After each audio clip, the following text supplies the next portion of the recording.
What's good, YouTube? This video is going to be about dating guys who have very consuming jobs or dating workaholics.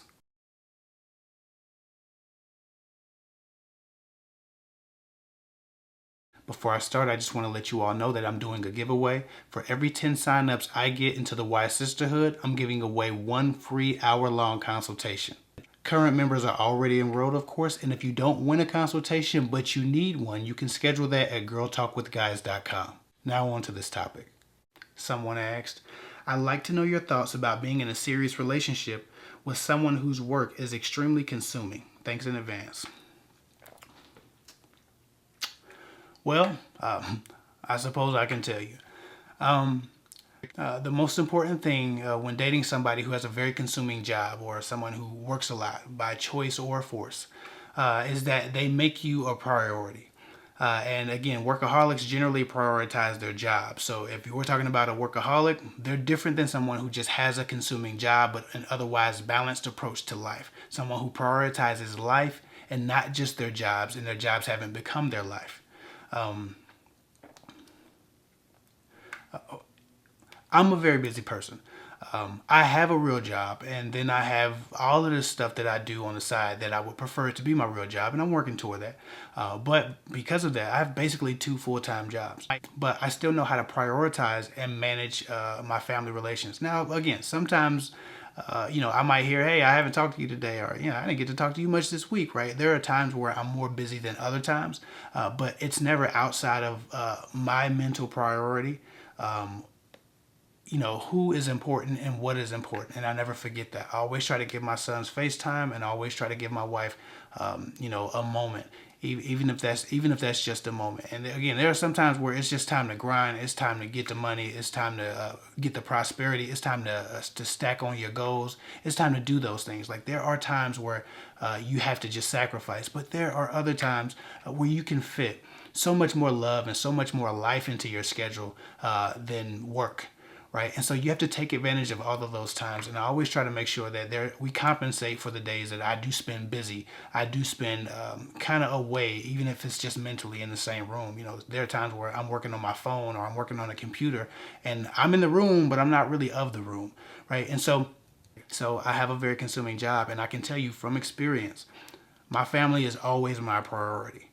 Right, and there's nobody who should discount that. Like that's not in question, right? And I try to make sure that my family understands that they're my priority. And again, sometimes we don't always get the time we want to spend, right?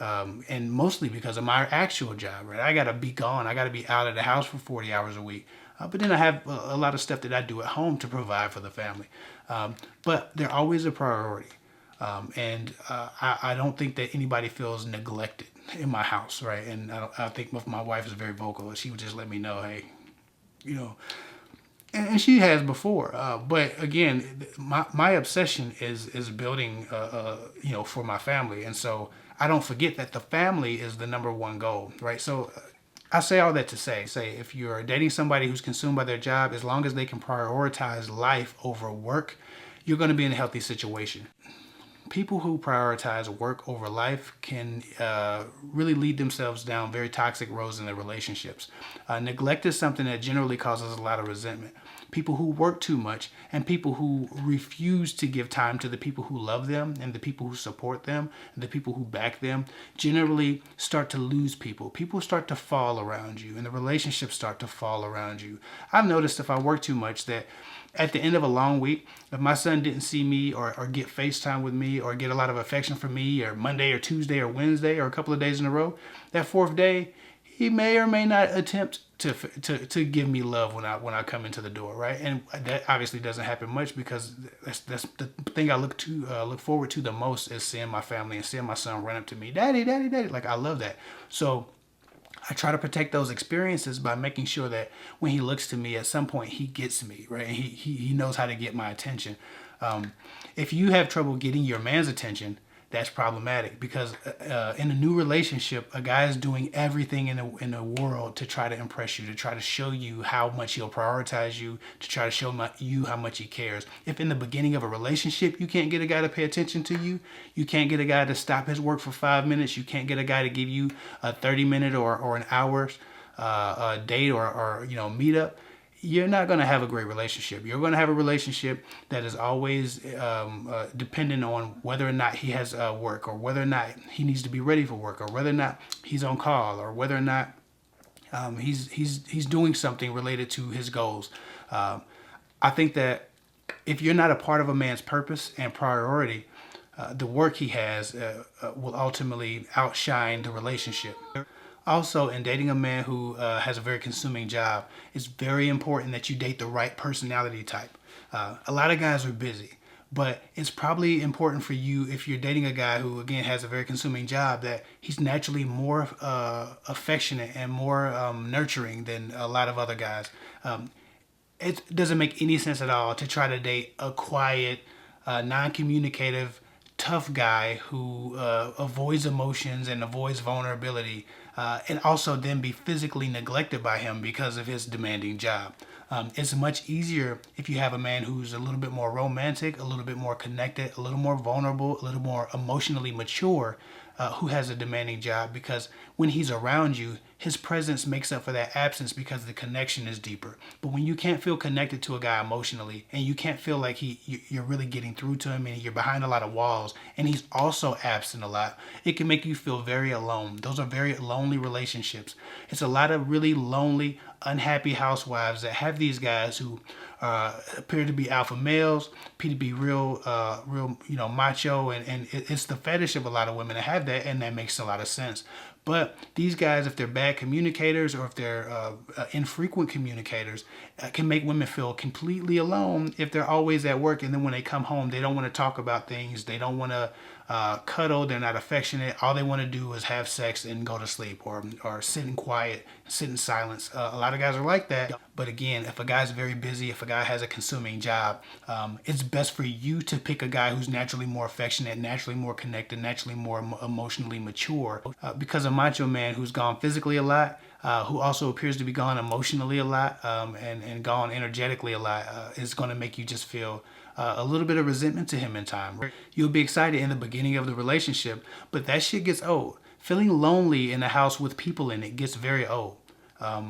Eating dinner alone gets old. Talking to no one gets old.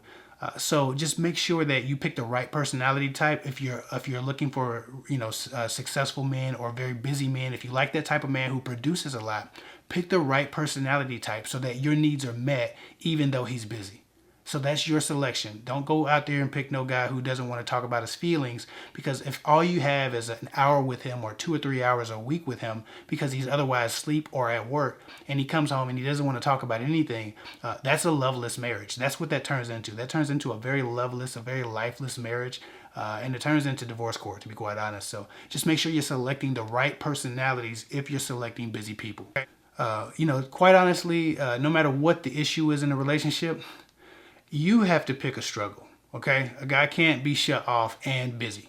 He needs to be super open, super caring, super warm if he's not going to see you enough, right? He can't have the tough guy syndrome and have a demanding job. That just doesn't work. And so just make sure that you're selecting the appropriate combination of personality types and environments for yourself to have a great, healthy, and satiating relationship. And a lot of people say, well, if he's busy, you're only bored, you're only resentful because you don't have enough going on. That's not always true. It's bigger than just having your own thing to do. Okay, you're supposed to be trying to share life together, but if his life is his work, and that makes 60 or 70% of what he is and who he is and where he is, and then when you get with him, you have nothing to share because he's too tired or he's too just disconnected. It's bigger than just having a hobby or having your own job or making your own money or doing whatever somebody might suggest. You need somebody who's going to meet you in the middle and come back every day with the intention to cultivate new experiences and new connections with you. That's very important. It's something that shouldn't be neglected. And no matter how busy you are too, getting equally busy isn't the answer to a loveless marriage or a loveless relationship or a neglectful one. Connection is important. If it dies, the relationship dies. And what's the point after that? So with that said, hope that helps. Hope that answers your question. I ramble long enough. Follow me on KFHick24 on Instagram. Remember, sharing is caring. The like button is great, but the share button is better. Share my videos, like my content as well. Follow me on Instagram. I'll get with y'all later.